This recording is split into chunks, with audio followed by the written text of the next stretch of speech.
Howdy ho, folks. Howdy ho. Howdy ho, America and points beyond. Who has power and what are they doing with it? Politics is not a natural act. That's right. That's right. I must admit, I never heard that one from you, John. There's so many feisty fighters against the greedheads and boneheads. So grab a libation, join the conversation. It's the personal side of politics, and it is surprisingly tasty. Indeed, howdy-ho again. Here we are with another low-down chat and chew from right here at the Chat and Chew Cafe. In other words, my kitchen. But it is a virtual pub, and we invite you to grab a libation and join us here for the conversation. And that would be Deanna Zant, who is ready to take your order. If you have a question, if you have some insight you want to offer, just a comment you want to make, or a shout out, go ahead and do that. Deanna will be the one. Say hello, Deanna, to the people so they can see who you are. There she is. Hey, Deanna Zant out of Brooklyn, New York. Myself here in Austin, Texas, and Jay Harris out in San Francisco, and our whole team scattered around hither, thither, and yon. But today we're going to be all over the place because we have a very special guest who is all over the place herself. And she is Heather McGhee. She's been the director of a great, some combination of a think tank, activist organization called Demos, which I've worked with over the years. Terrific outfit, and now has written a book that I happen to have right here in my hand called The Sum of Us, and we're going to be talking what that means, and several of the stories about it, because this book is a product of her roaming around the countryside, as we do here on the Lowdown Happy Hour. Every couple of weeks, going around talking to people that you might not otherwise know, but people who are out there doing the kind of grassroots work that actually builds democracy and extends the possibility of our country together. So Heather McGhee, first of all, we thank you for joining us. Hey, it's so good to be with you, Jim. And Dina. Heather is coming from New York, right? Yeah, I'm in New York right now. The Big Apple City.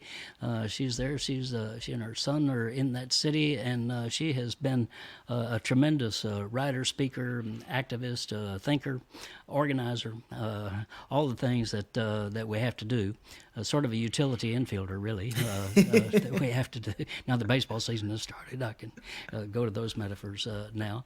But she's out there promoting answers, solutions to inequality in our country, and promoting the possibility of races coming together, the white dominant population, along with African Americans, Asian Americans, Latinx people, indigenous people, etc. We're all one people. That is the idea.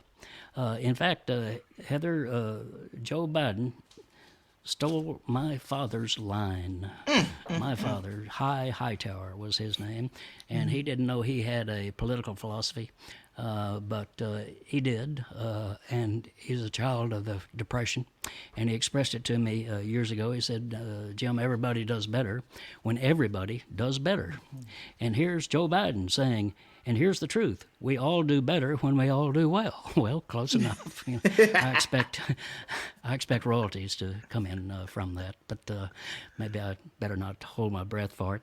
But we want to kick off the fact that this is a very, very special day in America, and indeed around the world, because this is National Beer Day. National Beer Day. Who would have thought? You might not think much about beer, but it is the oldest recipe known. The oldest recipe that we have collected is not for bread. It's not for cereal. It's not for tacos or barbecue. It is, in fact, for beer, going back at least to 11,000 years in our country. And it became celebrated in 1933 with the passage of a piece of legislation, the Cullen-Harrison Act. But anyway, it allowed, after Prohibition, it allowed 3.2 beer 3.2% alcohol beer to be sold in America. And Franklin Roosevelt signed this legislation and said, I think this would be a good time for a beer, which seems to me just almost any time, right? So I've got mine here. It's the Torpedo Sierra Nevada out in Chico, California. I make dozens of really, really good beers out there. Local breweries, I believe in those all across the country. Heather, what are you drinking? What do you have today? Last night my husband and I cleared out all the beers in the house. I realized I didn't have any beer for National Beer Day, but I looked in the very back of the fridge and made a little bit of a concoction with some bourbon, because I think we're going to talk about the bourbon Democrats, and some Campari and some soda water. Figured it out. Fantastic. You can write the next recipe then. that is terrific. So we've got National Beer Day that we're celebrating today. And again, grab your own libation and join us there. In fact, tell us what is your favorite local beer. And I do prefer local brew pubs and that sort of thing. But Heather McGhee has been a longtime fighter for justice, equality, those sorts of fundamental issues to our little d democratic ideals, and we're trying to promote that today, which is also appropriate because this is the week of the Martin Luther King assassination back in 1968. And he had, not long before that, had done the march across the Selma Bridge, the Pettus Bridge in Selma, Alabama. And after that march, he was in Montgomery, Alabama, and he made a statement then that was profound for us even today. And I am supposed to read a piece of that statement. But unfortunately, I don't seem to have the reading of the statement. But anyway, it was about essentially that there had been in this country a populist movement, which we've talked about a lot on this show, from the 1870s through the early part of the 1900s, that united. Here's the statement right here: the leaders of this populist movement began awakening the poor white masses and the former Negro slaves to the fact that they were being fleeced by the emerging bourbon interests. Those are the bourbon Democrat rulers at the time in southern state after southern state. They began uniting the Negro with white masses into a national union political movement that threatened to make the bourbon interest, rather to drive the bourbon interest from the command posts of political power. And the result of that, of course, was that the white establishment, led by the bourbon Democrats, created the Jim Crow laws to literally violently divide the white people from African Americans, and that's what we've been struggling with, kind of ever since. Heather, you in writing this book, one of the places you went was to Montgomery, Alabama, and you write there about the public swimming pool. Tell us that story. Why was that important to what you're trying to say in your book? It was in this book, The Sum of Us, I was really trying to figure out, Jim, what on earth happened to this country? Donald Trump says, make America great again. And we know that his story of what happened, that the black people and the brown people sort of stole the American dream from white people, is not the right answer. But there is something that happened, a couple of generations ago, really accelerating in the 1970s, where we turned our back on the formula that created the greatest middle class the world had ever seen. So I set out on this journey to figure out what was going on. Why can't we seem to have nice things in this country anymore? And one of the first places I went was Montgomery, Alabama, to this park in the middle of the city called Oak Park, where there used to be one of about 2,000 grand resort-style public swimming pools that we used to have across the country that were built in a public way, and yet were often segregated and for whites only. And it was really part of a sort of New Deal government ethos. Public amenities like libraries, parks, schools, you know, public subsidies for housing and retirement security, and high levels of minimum wage and labor regulations, and high taxes. And like many, if not all, of those public investments and protections that helped build the white middle class, these public pools were often segregated and whites only. And when in 1959, Montgomery was faced with a court order to integrate its public pool, instead it drained the public pool, drained out the water, backed in truckloads of dirt, filled it in. They even sold off the animals in the zoo, Jim. They closed down the entire Parks and Rec department for a decade to keep Black folks out. We were well nigh to 1970 before Montgomery had an open Parks and Recreation department in the whole city. For me, that stood in for what's happened in many ways across our entire economy, as the majority of white Americans used to be very supportive of a strong, robust vision of government for the public good, until that public was redefined as including all of us. And they turned their backs on that formula. Literally filled in a swimming pool to teach black people a lesson, which means white people couldn't swim either. That's what we call Texas stupid. But nonetheless, there it is, and it's not just Texas, unfortunately. And you call it an interesting phrase to me: zero-sum politics, zero-sum theory of social organizing. Tell us what that means. So the zero sum is the idea that there are only so many points that a team can score, that teams can score in a game. And so one more point for Team Heather means one less point for Jim. It is the idea that social scientists have found that really animates most white people's view of how race works in the country. The idea that progress for people of color has to come at white folks' expense. And it's that lie, and I want to be clear that zero sum is a lie. First of all, the majority of people of color do not agree. We do not believe that progress for us has to come at white folks' expense. And second of all, in economic terms, in fact, we want as many points on the board as possible, right? We want more of our team to be able to contribute and play and score points. And yet that is the big lie, the idea that there is an us and a them, that we're not all on the same team. And if you think about who has manufactured that lie, who sells it to people day in and day out, it's the wealthy and the powerful who are selling those lies for their own profit. And then there are lots of people who are desperate enough to buy it. But it's that zero sum that has allowed or encouraged many white folks to root against members of our own American team, and in fact be willing to go without, as long as that means that the people they see as opposing them will also go without. You expressed it in terms of union organizing. I think you cited a case with the United Auto Workers union, in which they essentially were practicing the mystery, as you put it, of people voting against their own interests. What did you see in that was different than the establishment tells us?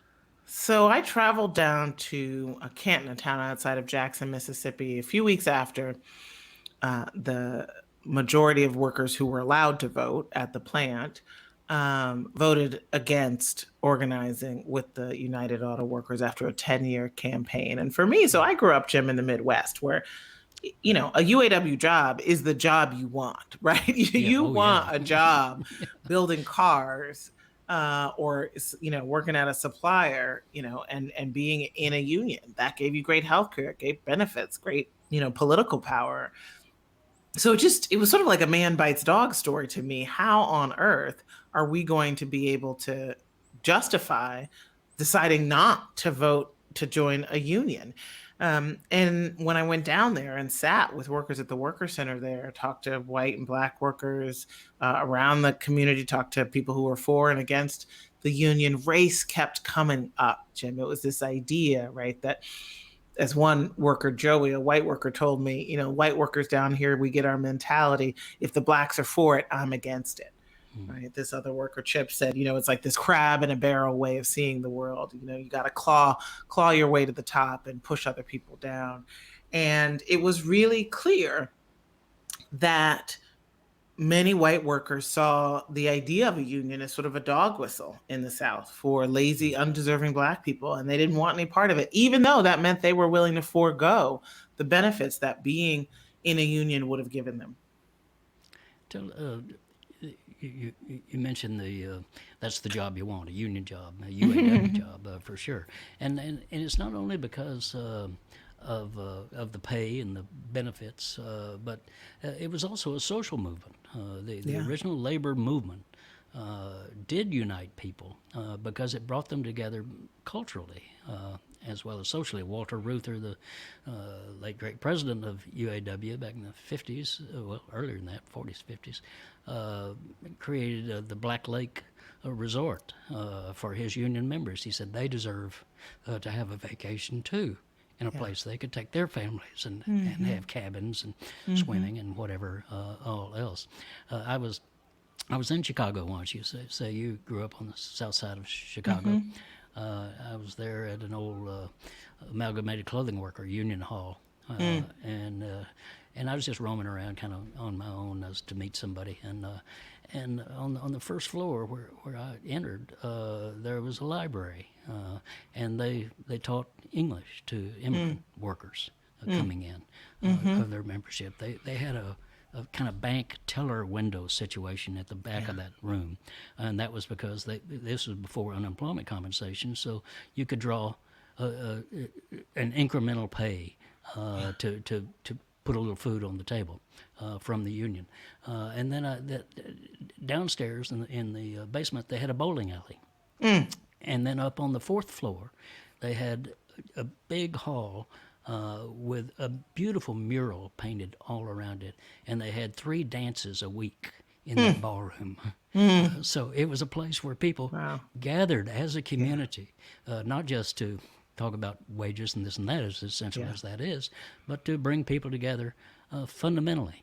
And I know that you've written a lot about it. Tell me a little bit about, because you're in New York. You graduated from Berkeley Law School and Yale University undergraduate. But you come from a working class background in Chicago. Is that right? Tell us what it was like growing up for you in that community.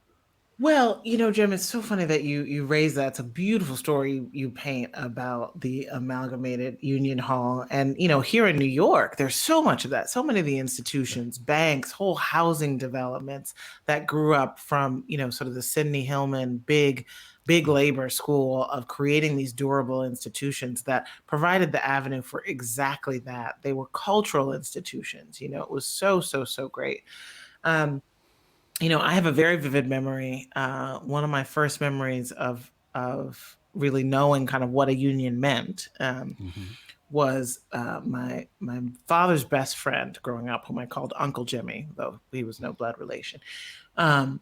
He was part of a union. He was part of the Hotel and Restaurant Workers Union, and he just had the nice things in life. And also, I have this very vivid memory of being in the back of my dad's station wagon, facing back. We used to have those back seats of the station wagons, Right. and seeing, and I guess, he was going to pick something up for my uncle or something. And I saw him come out of this building, and he was standing on right in front of the door with these white guys, and the neighborhood I grew up in Chicago, where I was born, was almost entirely Black. Right. So it was actually pretty rare for me to see men in my family just interacting casually with white men at that kind of early age in my life. And I heard their voices. It was a guy with a Polish accent, Italian accent. And it wouldn't occur to me until later that they were union brothers. And that's how they could have that kind of easy fraternity and fellowship. And in the book, in the chapter on labor organizing, a white worker named Chip recalls fondly. He says it was kind of like utopia, the worker center where folks would meet to organize. There is something that is exactly right, Jim. It's not just about wages and benefits. It's about the feeling of human bonds that unite us, and being attached to something, other than a paycheck, that we've lost and that we can have again. Right. Yes. For your listeners, the PRO Act passed the House and is part of the proposal of the President Biden's American Jobs Plan, the infrastructure bill, to make it a lot easier for people to organize and join a union. And when you join, I mean, you're a member in the best organizations, in the best membership organizations. So that's how those people were able to talk, because they knew each other. Yeah. I grew up with a big lie in the South, going all the way through high school in segregated schools, and what was that when I lie, Jim? The lie that black people were inferior, or that they didn't count, or that it's okay. We built another school for them over there, and before around high school and in political awareness time, I began to see that lie. But it was not till I went to the University of North Texas, which had integrated in 1954, believe it or not, that I sat next to black kids from my town of Denison, Texas. And so, the lie was right there, sitting beside me. And that's an awakening. And that kind of awakening comes, I think, through cultural experience more than anything else. Not from books, not from great speeches by wonderful speechifyers like me, but from people having real relationships with folks. And you saw that in your travels. And by the way, you seem to have gone everywhere. I don't know if you had an atlas or not, but you found the interstate system. It's a lot easier with GPS, I'll tell you that. Yeah, right. Yeah. I've been lost in the woods myself. But you went to Lewiston, Maine, a town that I have been in a little bit. Okay. I've been through a number of times. And if you go to Portland, Maine, and drive up to Augusta, which is their state capital, you go through Lewiston on Interstate 95 there, and you had quite an awakening of your own there, because you started out just taking a walk, as I read it in your book, and kind of dilapidated. It was an old mill town, shoe manufacturing. All of that was off to foreign lands. And so the Lewiston was on hard times. But then you turned a corner. What happened then? It's exactly right. So you're going down the main street, which is called Lisbon Street. It's really a lot of boarded up, neatly but boarded up storefronts. And then as you get towards the farther end from the old canal, the stores start to come alive again. And it's stores with kaftans and hijabs in them, and rows of bulk spices. And it's because this main street has been revitalized with the presence of immigrants and refugees from the Sudan, from the Congo, who are from Somalia, who have created this small economic boom in a town that, and many people had written off for dead. And I walked up down the road, down the main street, and then turned left onto the square to go into the town hall and talk to the town administrator, this kind of gangly white guy whose job it is. He's an urban planner, right? He's trying to keep the lights on in the town and keep things moving. And he was just ebullient about the value of the people he called the new Mainers to the local economy of Lewiston, where other towns like Lewiston, not just in Maine, but across the country, were, closing down schools and having high rates of vacancy. They were building a new school, and they had, a low rate of vacancy in their landlords and everything. And he was just clear that what a community needs that is dying and losing population is new people. And let me just interrupt to ask an obvious question, which is, why Maine? Why Lewiston, Maine? If you're coming from Chad and Somalia and the Yeah. Congo and et cetera, Yeah. and you end up in one of the coldest places in our country, Because you must have refugees and thought, immigrants what are in the tough, world? boy. I'll tell you that. Well, Well, it's yeah. interesting. I mean, in many ways, it's sort of an accident.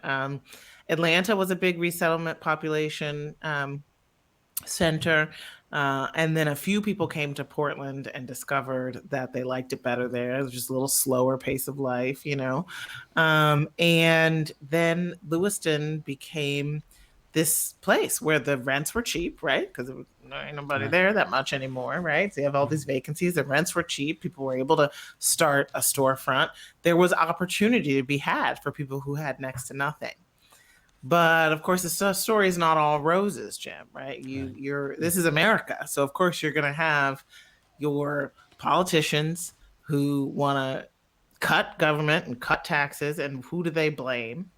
In Maine, a state that is the whitest state in the union, where there are, very few people of color, and yet they still find a way to say, "Oh, um, it's these immigrants who are coming here and getting on welfare and not working and cheating and stealing. And that's why we've got to cut taxes. That's why we've got to resist expanding Medicaid and all of this sort of right wing A formula." message driven by their political leaders. Yeah. The wholly disgusting human being, Paul LePage, who was their governor for a number of years. Who, I didn't know if he was naturally stupid or if he had to get up in the morning and do calisthenics for stupidity. But he exercised it fully, really building his career on exactly what you are saying, demonizing a handful of people in terms of Maine's total population, who just happened to be with dark skin and wearing different sorts of clothes and speaking some different languages and etc. And so he was frightened by that, and so he used that to scare other people. But then you found some people in that town, white people. I believe there's a woman named Cecile Thornton, whom you came across. Tell us about her. Oh, Cecile's so great. Cecile is someone who had retired, was living alone, was very isolated. I thought about her in terms of those, what we call the diseases of despair, the isolation, the loneliness, the opioid addiction, all of that has really become such a phenomenon in lowering life expectancy for particularly white, middle-aged rural folks, right? So Cecile was definitely knocking on that door. And yet she had one last play. She said, I lost. Her parents were Franco-Canadian, the sort of last wave of new Mainers to come around the turn of the century to work in the factories. Canadian Franco-Canadian, Catholic Franco-Canadians, nicknamed Francos in Maine. Right. But part of assimilation into whiteness and the discrimination against the Catholic Francos, they had lost their French. She didn't want to speak French. And so here she is, later in life, and she decides she wants to go and learn the French of her childhood and be connected to that ethnic community again.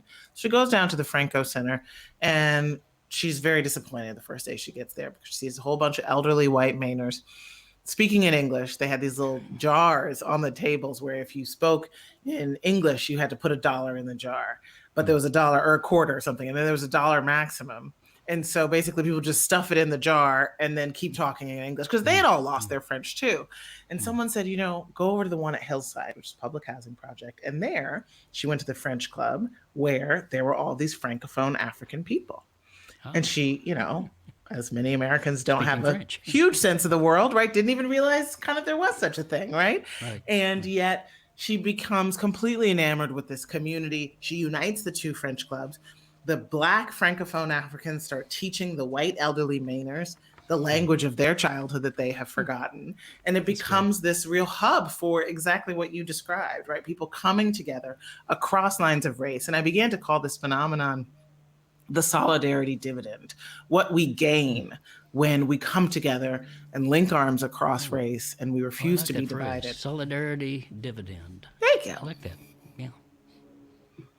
So it's a function of, if you do get along, 1 and 1 might equal 10. So, Right. and build something. And I noticed another as a a bad football player in high school. I understood the importance of this, and that there was something called the Lewiston Blue Devils. Tell me about the importance of them. So that's the local soccer team. And, it's just one of those other places where you start to see that solidarity dividend where the local soccer team has made it to the state championships multiple times in the past number of years. And it is a team that is made up of, white old Mainers, kids and kids from all over the African refugee and immigrant population. And they've met together and become this real powerhouse of a team. And there have been books written about it, and it's just this sort of this little microcosm of the idea of people coming together with a common goal, uniting across lines of race. 3 state championships. That's right. That'll bring people together right there. Yeah, exactly. Well, Heather, we got some folks want to chime in on our conversation here. All righty. Can you connect us with them? Hey, everybody. So much love in the comments. Like, that I always Hightower. I always go a little crazy because I love where people are watching from. And we've got Michigan, Nebraska, Washington, D.C. Nice. Hill, Florida, Richmond, Virginia, Fort Wayne, Indiana. That's our people. Anyway, a lot of love for the solidarity dividend too, particularly for me. I also, Hightower, did you tell us at the beginning what beer you're drinking for National Beer Day? I thought I did. Yeah, it was Sierra Nevada Torpedo beer. Sure what have was. you got? Look at that. I've got the Elementary, which is a brewery that I'm partial to here. It's actually in Hackensack, New Jersey. Really good folks, and I wanted to give them a shout out. They have excellent outdoor seating as well and are dog friendly. Which we know is important to me. But one of no beer for the dogs, though, right? There was a goat down in Terlingua, Texas, I think, who was a beer drinking goat. Molly Ivins wrote about him, and he was elected mayor 2 or 3 terms. Why does this? I should be more surprised than I am, but I'm not. But I'm just not. Anyway, I digress. Anyway, yes. Actually, the Elementary used to have goat yoga until the health department said that was not a thing that you could combine all together, was beer, yoga, and goats. So now they just have beer and yoga. Sure. Anyway, so we got a couple of and more people shouting in Las Vegas, Nevada, drinking a Bud Light. We'll forgive you for that. We'll forgive you this time. Beer. It's almost the king of beers, people. It's the beer. king of beers. We got a question from Robin that I thought was really great. Is how do we frame this conversation? Like, what kind of messages really resonate for helping people understand this idea? I think what we're getting at is the solidarity dividend, like help them understand the history, the reality, and the solutions. And she says, and we want to counter the crab in the barrel mentality. Yeah. Well, I mean, that's really the question, isn't it, Robin? It's so important. The thing that I learned across the journeys that I took to write The Sum of Us were that you do actually have to talk about race. So often as progressives, we try to figure out, okay, can we just sort of avoid talking about race so that we can get white people to get on board, right? And to stop voting against their interest. We should all remember that after Lyndon Johnson signed the Civil Rights and Voting Rights Act, no Democrat has ever won the majority of the white vote since, right? That was a real, that in many ways was a big part of the drained public pool.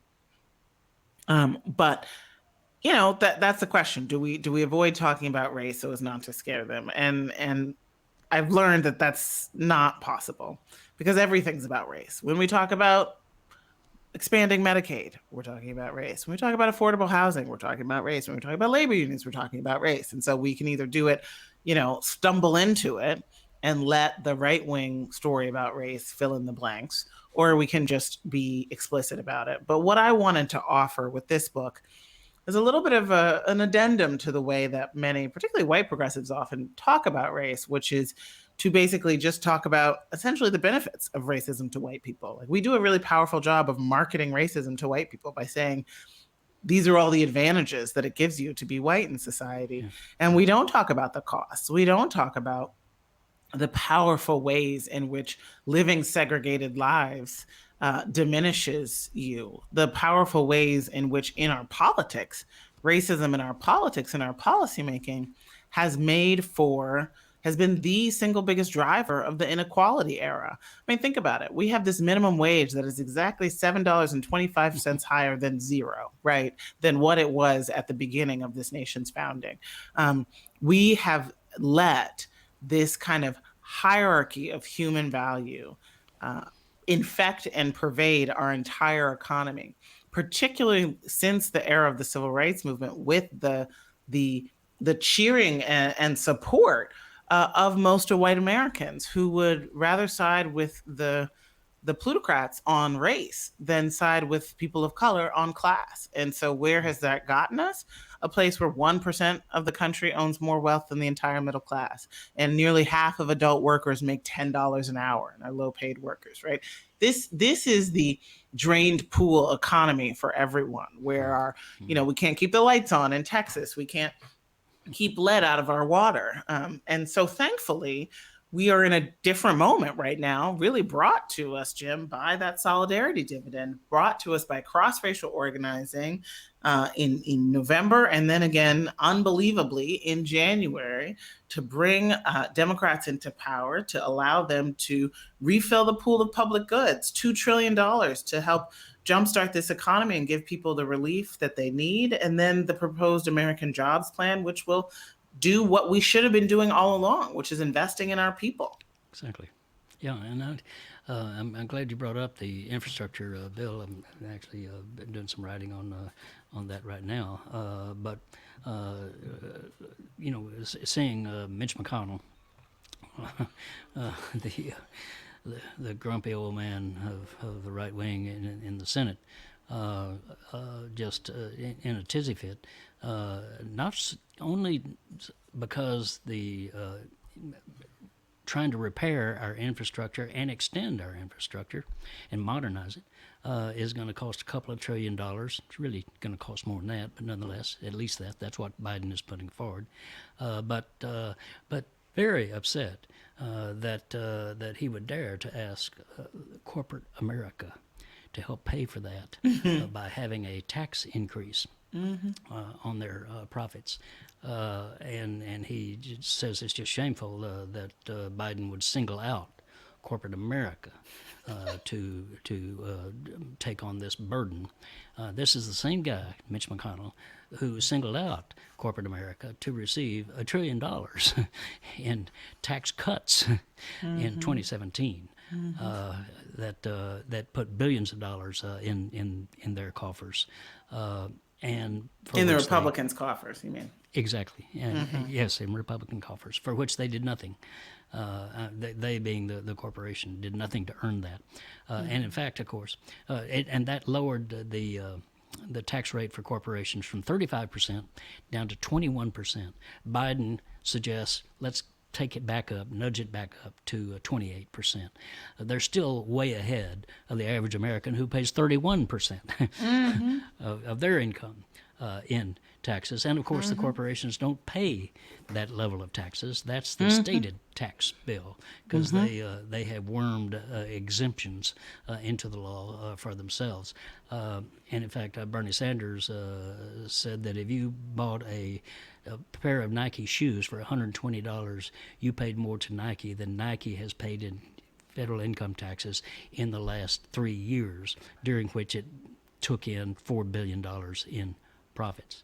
And the CEO of Nike, Phil Knight, he pocketed an extra $20 billion, $23 billion in the last 3 years by this wealth system that now Mitch McConnell doesn't want us to touch. So we do have to, more than touch it, we have to tax it. And in order to do what's got to be done, which is taking care of our country and reinvesting in the people of our country.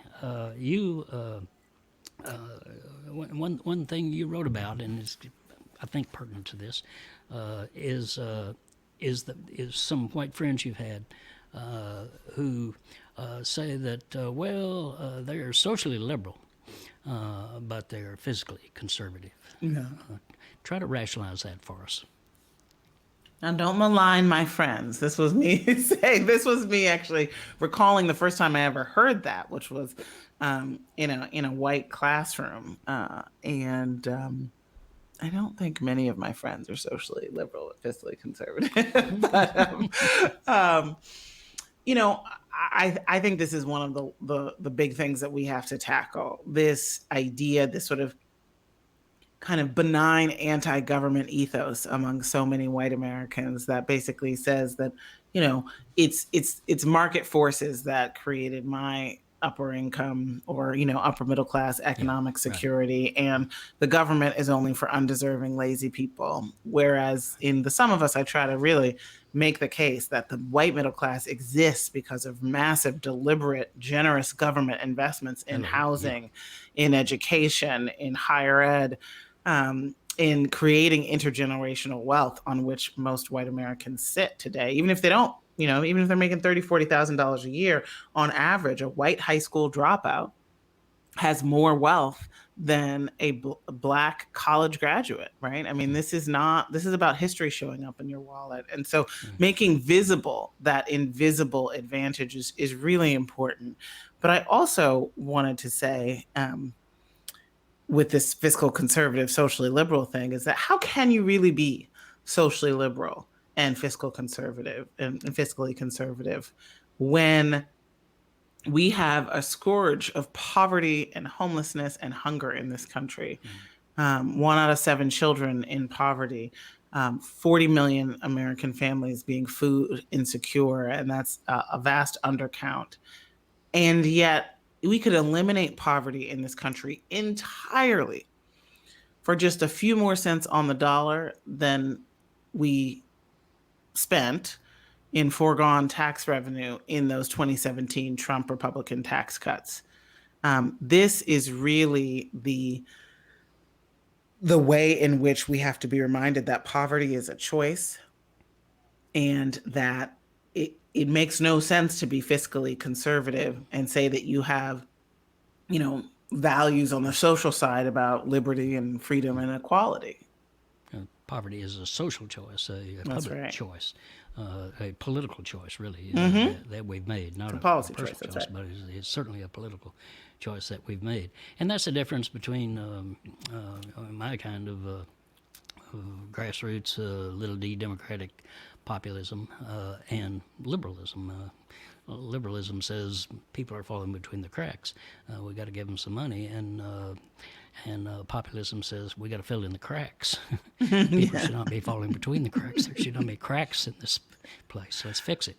That's right. And that's fundamentally what the infrastructure program is about. But it's a bigger program than that. And we're drawing toward the end of your time. You've got a child you have to pick up. That's true. But you also describe yourself as a hopeful person. And I see that reflected in the work you do. You are chair of the board of Color of Change, a great progressive organization fighting for exactly what Heather McGhee is talking about here today. You're on the board of Working Families Party. Trying to change the politics in our country to actually stand for those working folks.